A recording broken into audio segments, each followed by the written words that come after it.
तुम्हें चीज़ों को ना संभालने की बहुत आदत है और तुम उससे ऐसा जुड़ाव रखना चाहते हो ना चीज़ों से, ऐसा जुड़ाव कि उस वजह से तुम उसे इतना संभाल कर रखते हो कि वो बस तुम्हारे घर, तुम्हारे कमरे की जगह को लेती है और उससे तुम रिश्ता सा बना लेते हो, जहाँ से तुम्हें वो मिला रहता है, जिस व्यक्ति से तुम उस चीज़ को एक सामान की तरह, एक तोहफे की तरह देखने की बजाय ऐसा सोचते हो वो सामान साक्षात वो व्यक्ति है जिसने तुम्हें दिया। और हर यादगार चीज़ को संजोए रखने की वजह से तुम कभी उपयोग नहीं करते। एक बात कहूँ, इतना ज़्यादा अगर चीज़ों से जुड़ जाओगे ना, इतना ज़्यादा, तो कभी खुशी नहीं मिल पाएगी तुम्हें। इसलिए ना, अगर किसी की भेंट की गई कोई शॉल है, कोई साड़ी है, कोई किताब है, उसे निकालो, उसे उपयोग करो। वो तुम्हें उपयोग के लिए दी गई है और उपयोग करके एक अच्छा यादगार लम्हा बनाओ। बस हर एक चीज़ को संजो कर रखना मतलब सिर्फ जगह को घेर लेने जैसा है। उसका उपयोग नहीं करोगे तो उसके पीछे की जो दी गई भावना से दी गई है वो तो व्यर्थ ही चला जाएगा ना। और चीज़ों से प्रेम मत रखो, सामान से प्रेम रखो। तुम्हें क्या लगता है कोई इंसान कोई विशेष तोहफा तुम्हें दिया उस वजह से वो तुम्हारे जीवन में है? नहीं, जिसे रहना है वो है और जो चला गया है वो चला गया है महज एक सामान छोड़कर। तो अब तुम्हें उस सामान का प्रयोग करना है, उचित प्रयोग, और उससे खुश होना है, ना कि दुखित। अब इस तरह संजोना बंद करो चीज़ों, और जो भी तोहफे तुम्हें मिले, जो भी चीज़ें हैं, उन सब का उपयोग करो। और तुम मुझसे पूछ रहे थे ना कि जब जन्मदिन मनाओगे या कोई वैसा शुभ अवसर मनाओगे तो क्या भोग लगाना चाहिए। देखो, या तो तुम केवल खीर का या कोई भी मीठे व्यंजन का भोग लगा दो, या तो फिर तुम पूरी थाली बनाकर रोटी, सब्जी, चावल, दाल, सब कुछ हो जिसमें, वैसा भोग लगाओ। लेकिन इन सबसे भी ज़रूरी चीज़ ये है कि तुम्हारे कोई भी शुभ मौके पर ना अन्नदान ज़रूर होना चाहिए। इस चीज़ का ध्यान रखो कि अन्नदान हो जाए। अगर अन्नदान हो जाएगा ना तो एक बहुत अच्छा काम हो जाएगा, बहुत आशीर्वाद मिलेगा। तो अन्नदान का प्रयास करना।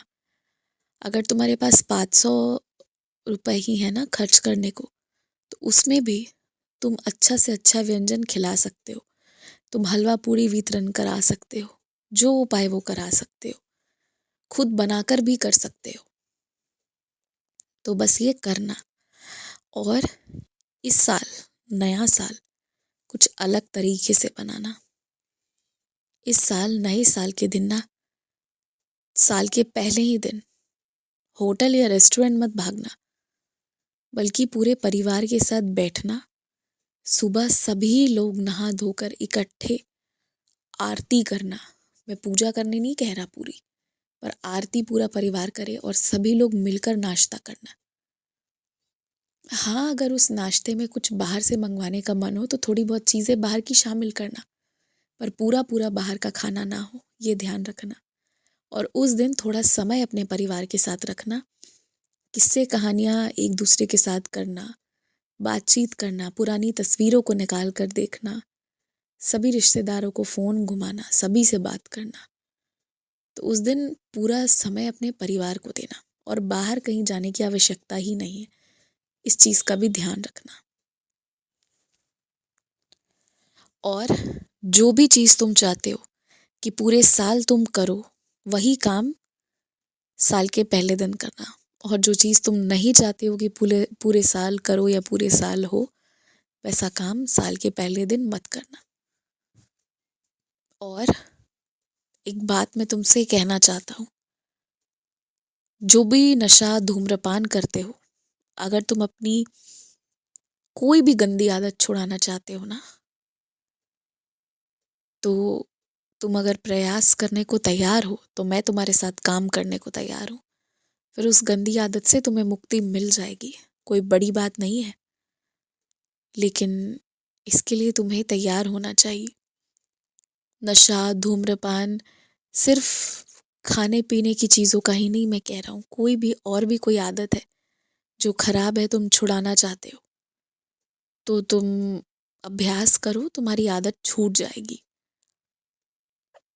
और जब तुम कोई गंदी आदत छुड़ाने आ रहे हो ना मेरे मंदिर मुझसे प्रार्थना करने, विनती करने, तो मेरे लिए ना तुम एक मीठा फल ज़रूर लेकर आना, ठीक है? और उसे चढ़ाकर अपने घर ले जाना और उस फल को खाना, ये मानते हुए कि उस क्षण से मैंने मिठास भर दी है जीवन में और अब जितनी बुरी चीज़ें थी वो तुम मंदिर में छोड़ गए हो मेरी चरणों पे। ऐसा मन में सोचते हुए नई शुरुआत करो, करके देखो बहुत असर होगा, सकारात्मक असर होगा। और हाँ, आज तनाव लिए बिना ही काम करो, सब अच्छा होगा। खुश रहो।